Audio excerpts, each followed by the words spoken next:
All right. Hello, everyone, and welcome back to Full Spectrum Cannabis, your favorite show about cannabis.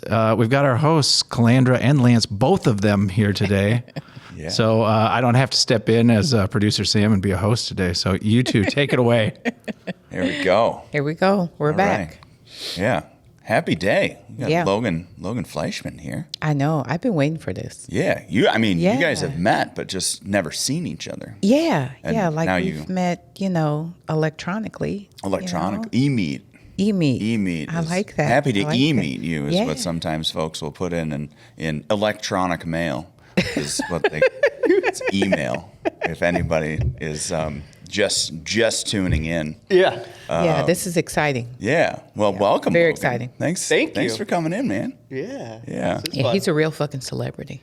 Yeah, Yeah. the ones that people know but don't know, Yeah. but he is a real fucking Exactly. celebrity. They just don't know. exactly. Some of He's- them know. He's kind of like the Wiz, like Yeah, keep going. trying to, the Wiz is like behind this huge building and See how there's you- all this Jackson's shit being musical done. version of Wizard of Yeah. Oz? Yeah. Yeah, I was trying and to then see he like where that- comes out.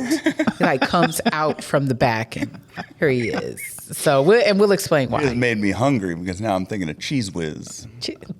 Who have you been drinking green? Oh, Yes, you are. yeah, I've drinking- been drinking some green elderberry. Yeah, Lime teeny. Some let's lime go. teeny. Lime teeny. Okay. All right. All So he's the guy. He does so much. He does a lot. He owns nothing. Well, you know what? Instead Yeah. of me saying who you, why don't you tell us who you are? Okay. Thank you for the talking me up in the intro. You are right. I do a lot, and sometimes I look back and not certain what I did over the last week. But I run a bunch of different companies, all sort of in this low potency cannabis space in Minnesota, or very adjacent to. And some of the main things that I do, or the companies that I'm involved with and have ownership in, are Nothing But Hemp. And Nothing But Hemp started 5 years ago as a kiosk in selling CBD oils in the center of Maplewood Mall. And I did not join into the business until 2.5 years ago, coming up on 3 years ago. So my business partners built that company as a direct-to-consumer model, selling CBD oils and cannabis products and health and wellness products directly to consumers through brick-and-mortar retail channels, right? And then over the course of a few years, continued to grow that business, moved out of the kiosk in the mall, found a retail establishment, an actual four-wall kind of store that you could walk into in White Bear Lake, and opened that location. And then pretty quickly after that, within the same year, opened two more, one on Grand Avenue in St. Paul, and then one in Forest Lake. Also in that time frame, they created a affiliate model for that business. So with franchise law in the state of Minnesota and the cannabis space and all the tricky sort of hurdles that we jump through to run what we would like to be fully Main Street businesses, but have a little red tape against us. So they have this sort of franchise idea built as an affiliate model, and then brought on affiliates that run branded Nothing But Hemp brick and mortar locations. And we help, they put the sign out on the storefront. We help them with products, our brands, private label brands for them in their stores, things like that. And then they sort of run it as their own owner-operator business. There's no oversight of, hey, that wall's got to be blue, and this, you have to use this shelving, and here's your lighting set or whatever. It's very free for all, outside of the product and the combined message of this sort of health and wellness product category that has, certainly recreational implications, as we all know, but everybody has their own sort of journey and relationship with cannabis, and driving that business by three main pillars that myself and my business partners always talk about, which is public safety, compliance, and education. And that is how we've continued to always think of those as sort of the top priority and then allowed those pillars to drive our decision making. So as I continue to tangent off here, but in this journey, so with this affiliate program, they opened another 8 stores. So there is now like a Maple Grove location, Bemidji, Chaska, West St. Paul. We have 3 down in Florida in the Orlando market. And we've also sort of ventured outside of the brick and mortar space with e-commerce and online sales.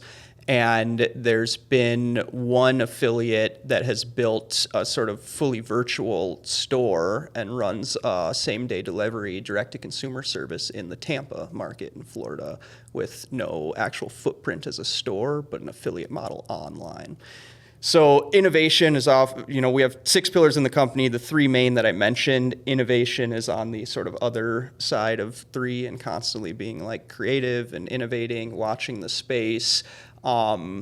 Looking at the industry as a whole, not just as related to cannabis, but also, which I'm sure we're going to dive deep into today, on kind of the health and wellness side and these other inputs or categories or plant-based homeopathic ingredients that are complementary to our vision and sort of educated approach to selling cannabis products.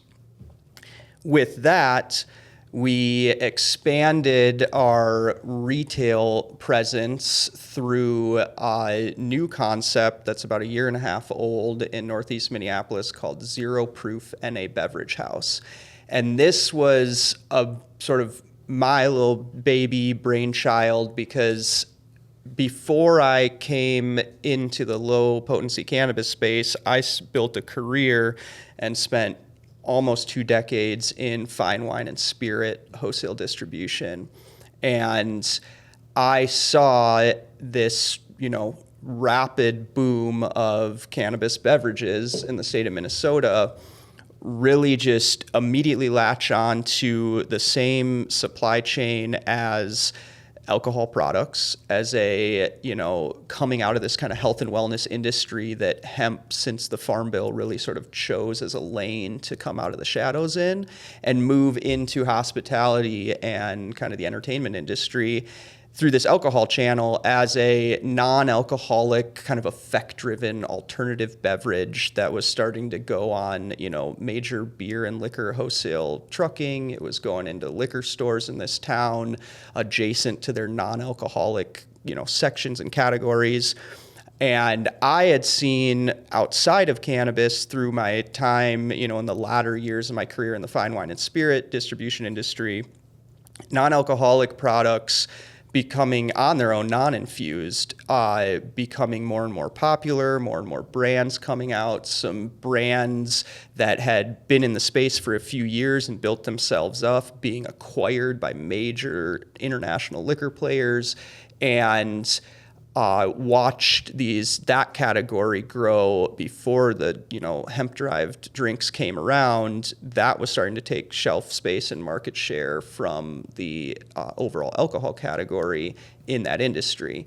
And so this was like, the light bulb moment for me with Zero Proof was there's a concept here to build a store around non-alcoholic beverages that includes a section of THC infused, but also all of the just traditional non-alcoholic wines, beers, spirit alternatives, ready to drink mocktails, and this category that we're seeing a lot of growth in, which in our store we call our functional drink section, which is all our adaptogenic, nootropic, these sort of health and wellness, plant-based, homeopathic inputs that can have an effect or a feeling, adjacent to cannabis, or have a sort of purpose to be consuming them when it comes to adapting to stressors or, helping with mental clarity, or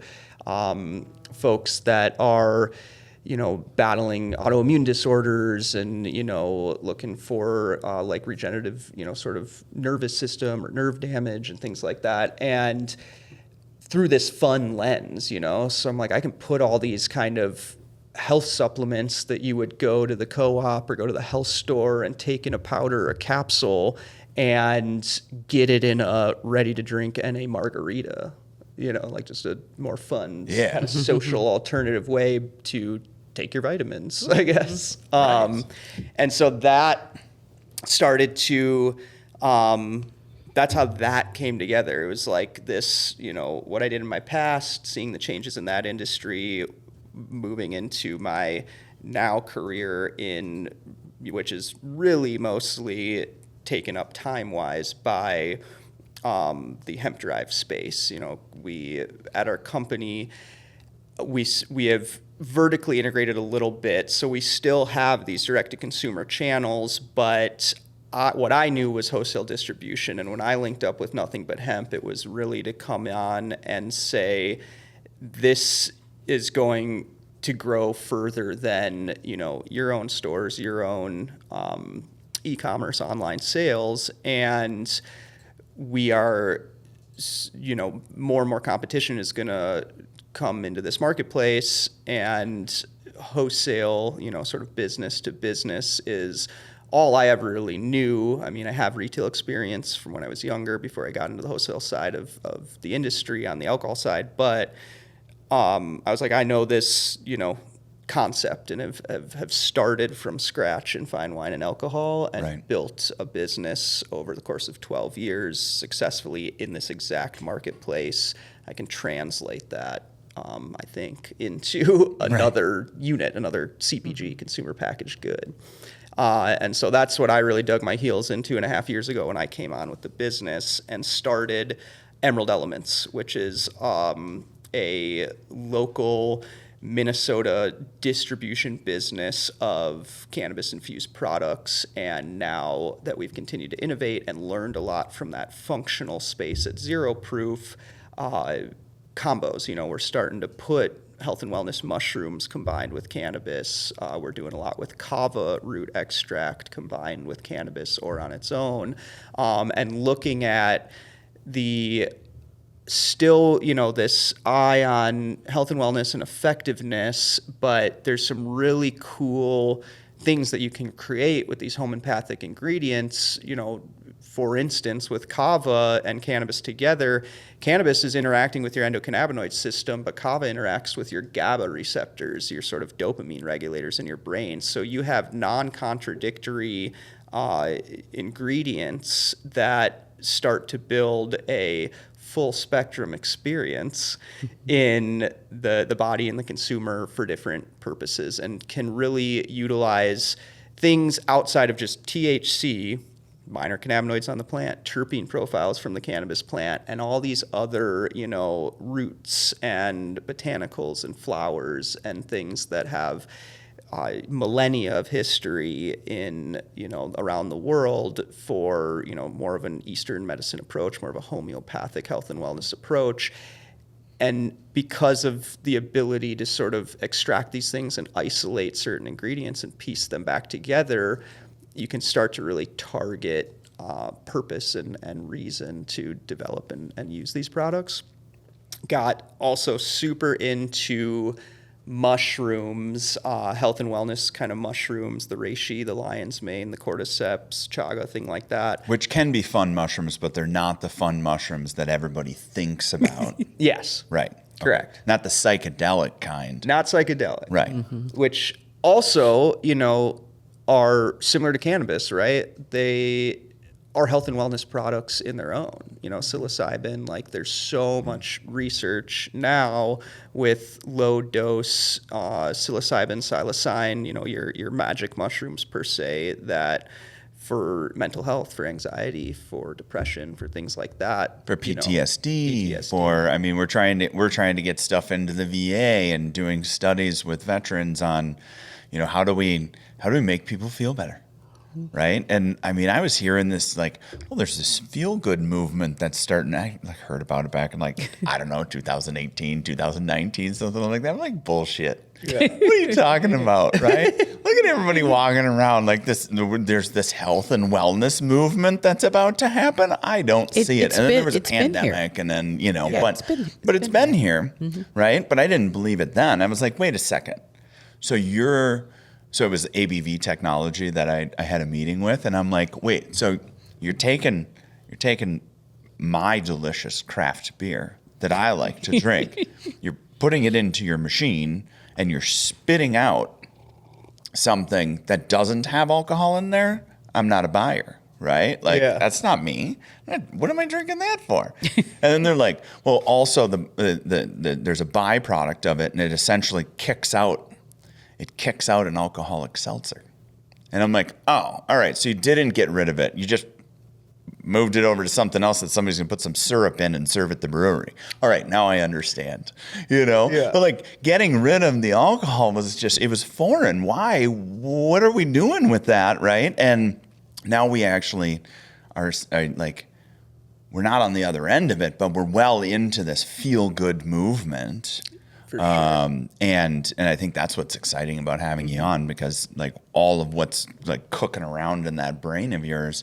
I mean, Logan, when we were talking, I don't know, it's probably a year, 2 years ago or something like that. And Logan's like, yeah, I take mushroom stacks. And I'm like, try and picture a mushroom stack in your head right now, right? What's a mushroom stack? Exactly, right? What is a mushroom stack, Yeah, Logan? what's a mushroom stack? I don't know if that is like an official term for it, or if that's just something like I say, but to me, what a mushroom stack is, these health and wellness mushrooms. And like I take lion's mane daily. I use cordyceps as a afternoon sort of energy pick me up. I have released a lot of vices. I don't consume alcohol anymore, but like caffeine and nicotine, I think, are the two that I have not given up yet, and probably won't. I'm like kind of fine with my journey. But mushroom stacks. So utilizing mushrooms, I sort of like to have all my mushrooms usually in tincture format. As an isolate. So you can go and you can buy like Superblends and things like that. And we make a few, and those are great. But I like them all individual, because then I can sort of build those blends myself. Like if I don't want, cordyceps in the blend with lion's mane, which those two are often combined. Cordyceps is a big like energy stimulant stamina mushroom. Lion's mane is the one that all the research is going on about restoring neuroplasticity in the brain. So they're working on like lion's mane isolates, looking at mycelium extract versus fruiting body extract, and potencies, and working on modern medicine for Alzheimer's and dementia patients to sort of rebuild that neuroplasticity in the brain and rebuild cognition and memory and focus. I use it as sort of an ADHD, medicine because of the focus and the clarity that it gives me. But I would, say, okay, today, like I'm admin all day. Like I'm locking in the office. I got a bunch of stuff to get done. Computer, which is not my favorite thing to do, but I found when I can stack lion's mane and cordyceps together, dose it into a cup of coffee, I am like blinders to the world and in the, matrix, plugging away on whatever it is, spreadsheets, catching up on emails, building out cost estimates for private label clients, like things like that. And I don't think I tell this a lot to my guests at Zero Proof on the functional space, that when it comes to homeopathic ingredients, everybody responds differently, and some people don't respond at all. So there, I think, some miraculous plant-based ingredients out there that have an intentful effect, like an intention of what it's going to do, but it may not do that for everyone. But if it does it, and that's unfortunate, but if it does it for you, if it does work in the way it's sort of intended, it's gold, in my opinion. Yeah. And so that's a big thing, in our space. And I tell people a lot constantly is like, cannabis affects everybody differently. When you're using, it's because what the, modern medicine, Western medicine is doing is, this stuff exists naturally, right? So they're like synthesizing either lab creating ingredients that they've discovered in nature, or they are using natural ingredients and isolating them in potency and piecing things together that sort of try to accentuate all the intended effects of these things, reduce side effects, and then make it homogenized so it affects everybody in the world, exactly the same when they take this said pill.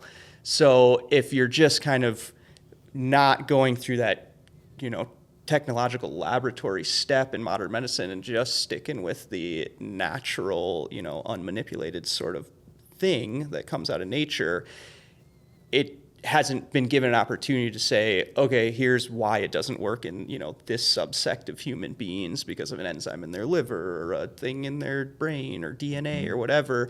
And that can't be fixed unless it sort of goes through the lab process. And so that's why it's unfortunate it doesn't work for everybody, but the people that does work for, if you respond to it, it's amazing. And So it's interesting. We're talking about mushrooms because yesterday we had a couple of people stop in the dispensary, and we have a very large mushroom section, which, by the way, of course, we carry your products. Thank you. In that section. But someone asked me if we were going to have a coffee, because he said that he drinks the cordyceps and lion's mane every morning. He said there's a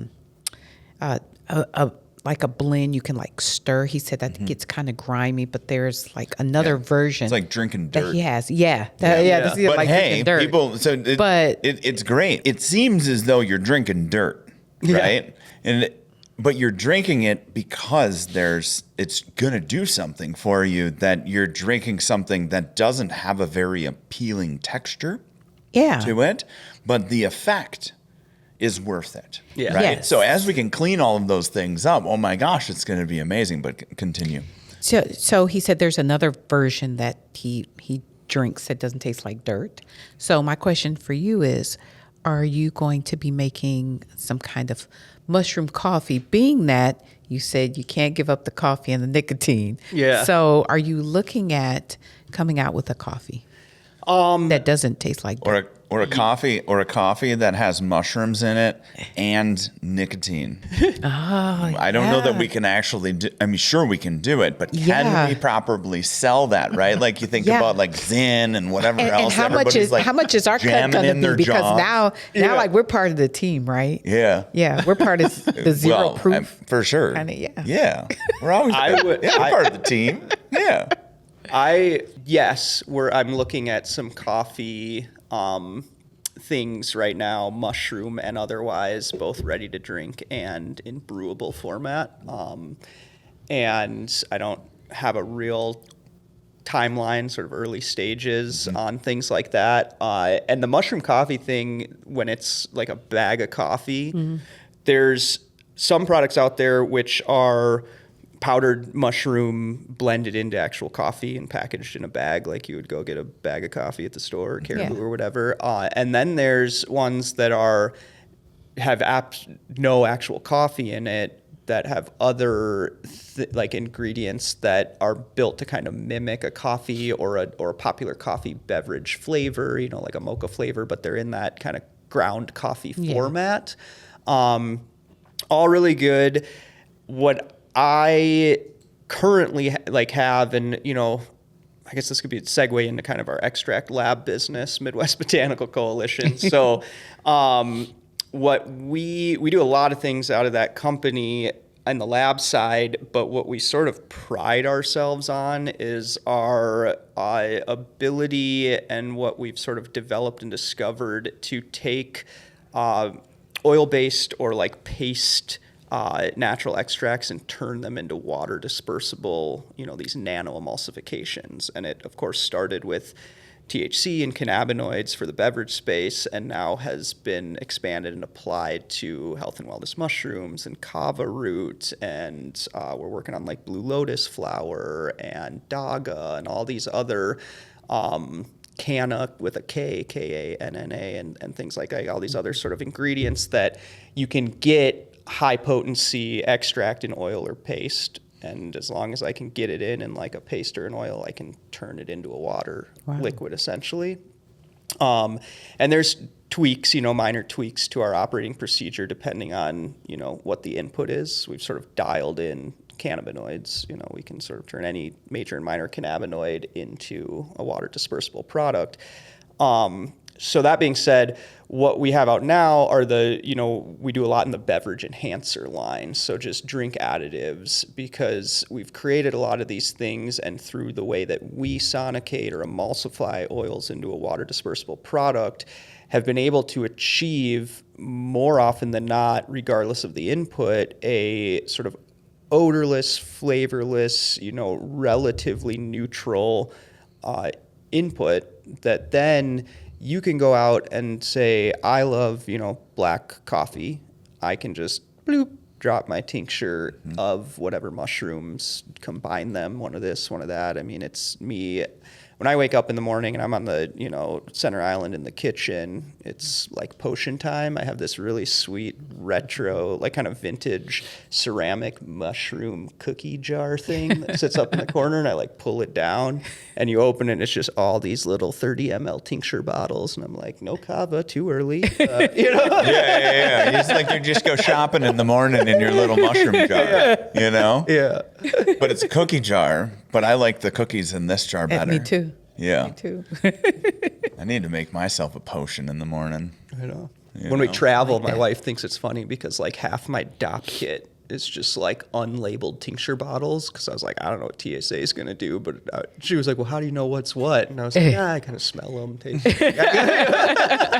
I'll figure it out. Oh, that one's got the white plunger on it. I'm also like on, I guess when I'm traveling for work, it's different, but I'm usually on vacation when I'm traveling with my wife. So I'm like, if I mess it up in the morning, it's not gonna be that detrimental. Like, oops, Yeah. Hey, lover. So I did this, and this is. Oh, okay. All right. Well, I understand. Thanks for letting me know. Oh, that's fantastic. So, mushroom stacks, we talked about that. We talked a little bit about Midwest Botanical Coalition, but we did talk about kava, right? And kava, I think, is something that a lot of us don't understand very well. So, somebody stops into your store over in Northeast and is like, what's an adaptogen? What's a nootropic? What is kava? Let's start there and then see where that brings us. Yeah. Because I think there's so much that's interesting about that that we need to know about. For sure. So kava is really interesting. Kava, I guess, first basic kind of 101 on kava. Kava is a shrub plant. It is a relative to kind of the pepper plant family. So on the, scientific sort of genus specioso or, plant identifiers, it lives in the Pipermethium capsaicin family, or the pepper plant family. Mm-hmm. It grows in tropical climates. Most of what is being cultivated and used commercially in kava around the world is coming out of a very small dot on the globe, Vanuatu, an island community in Fiji, that is, kava is, essentially their biggest exported agricultural cash crop right now, and they have set up schools and training. It's non-regenerative, so it kind of farms like agave for the tequila world. You have to, sort of replant as you harvest. It's like tree farming, around the world. And basically what it is this pepper plant, this kava plant, about 3 to 4 years of maturity, they dig it up and they harvest the root system. You dry that root system, sort of scrape off the bark and get down to kind of the base of the root. Mm-hmm. And that gets chopped up. and it gets ran through there's different ways to extract, but the clean way and the way that you want your kava coming in on extraction is through a steam water pressure extraction. Because kava, you can brew like a tea. So just think, how do I get maximum efficacy on output of drawing the active ingredient of kava that everyone's looking for that comes from the root, which is known as kava lactones. So how do I get the maximum extract output of kava lactones with something that, I could simply chop up and kind of put in a cheesecloth and brew like a tea bag in warm water? You're just going to kind of ramp up all those things. So like super hot water at high pressure steam running, chopped up kava root through a kind of conveyor system. And then what you wind up with is this water, and then similar to like bubble hash rosin, you're pressing through different size filter bags and squeezing until you wind up with kind of a paste, and you've got kava extract. Kava, what I've noticed, so that's kind of what kava is. And then what kava lactones do for, some people, a lot of people, when consumed, is a relaxing effect, a kind of body high experience, in air quotes for those that aren't watching the video version. And it's, I think of it as like a really nice, like high CBD, high indica, potent experience on the body with zero headiness that THC can have. So none of that sort of like mental psychoactivity. Because of its relationship to the pepper family, it has a numbing sensation on kind of the mouth and the throat, and that is interesting in itself because it's capsaicin, which typically is measured on like the Scoville scale for how hot or spicy something is. Right. It's the capsaicin that drives that. But if you think of like a Szechuan peppercorn, where it's more floral, it's more mouth numbing than it is necessarily spicy compared to other hot peppers in the world.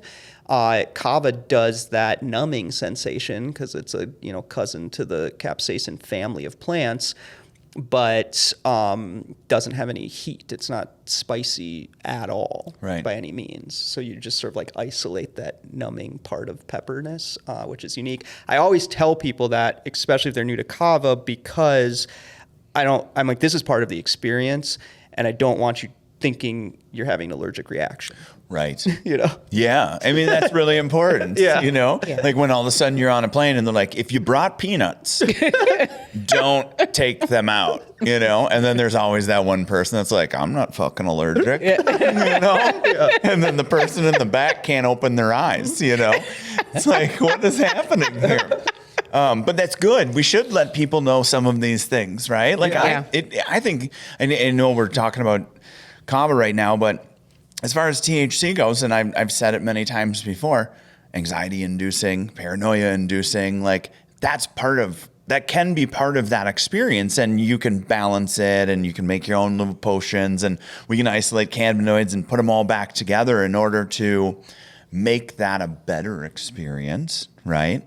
But we need to talk about the things that this root does, so that we're not afraid and we're not surprised by something, right? And I think that's one thing that Zero Proof does really good when you go in and you talk with the folks. Yeah. Education has always been one. I think when something interests me, I'm a nerd, consumes my sort of brain power, and I'm a nerd to educate and learn and share. If someone, it's like, pull me off the stage with a cane when you want me to stop talking sort of thing, right? Because if someone's like, here's a soapbox, go talk about something you're passionate about, I'm like, okay, how long do I get? Right. And so Lance is like, will you come on our podcast? And I'm like, yeah. I mean, I'm always looking for this opportunity, so I appreciate. Thank you for having me here. For sure.